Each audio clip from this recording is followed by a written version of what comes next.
Hi అండి, నా పేరు హింజారెడ్డి. ఈరోజు మనం పెసరపప్పు పొంగలి ఎలా చేయాలో నేర్చుకుందామండి. ఒక గ్లాస్ తీసుకొని అందులో ముక్కలు గ్లాస్ దాకా బియ్యం, మిగిలిన పావు భాగం పెసరపప్పు తీసుకొని ఒక కుక్కర్లో తీసి బాగా కడిగామండి. అందులో 4.5 గ్లాసు నీళ్లు తీసుకోవాలి.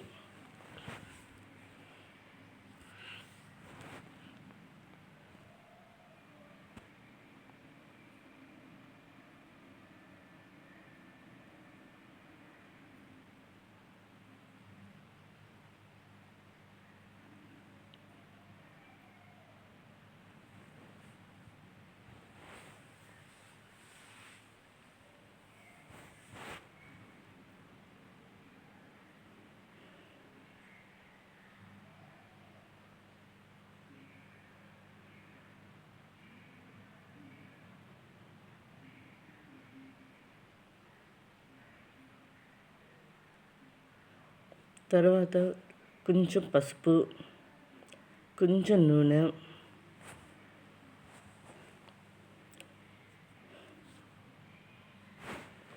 కొంచెం ఉప్పు వేసి మూత పెట్టి స్టవ్ మీద 4 విజిల్స్ వచ్చేంత వరకు ఉడికించాలి. నూనె ఖచ్చితంగా వేయాలి, అలా వేస్తే కొంచెం పొంగకుండా ఉంటుంది.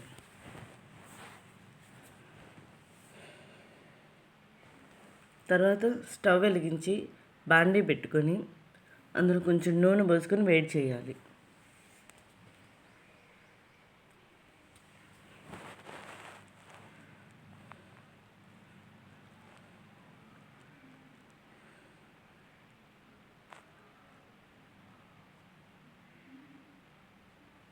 అందులో తిరగమాత గింజలు, కరివేపాకు, ఇంగువ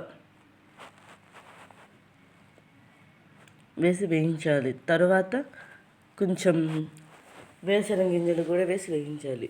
మీ దగ్గర జీడిపప్పు ఉంటే కొంచెం అవి కూడా వేసి వేయించండి.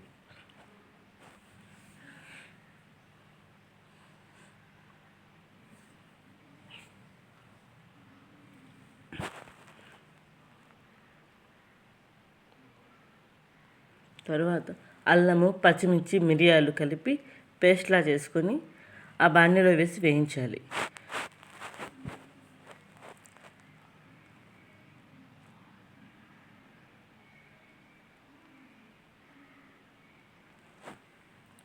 ఆ పేస్ట్ వేగిన తర్వాత మనం ఉడికించిన పొంగల్లోకి వేసి కలపాలి.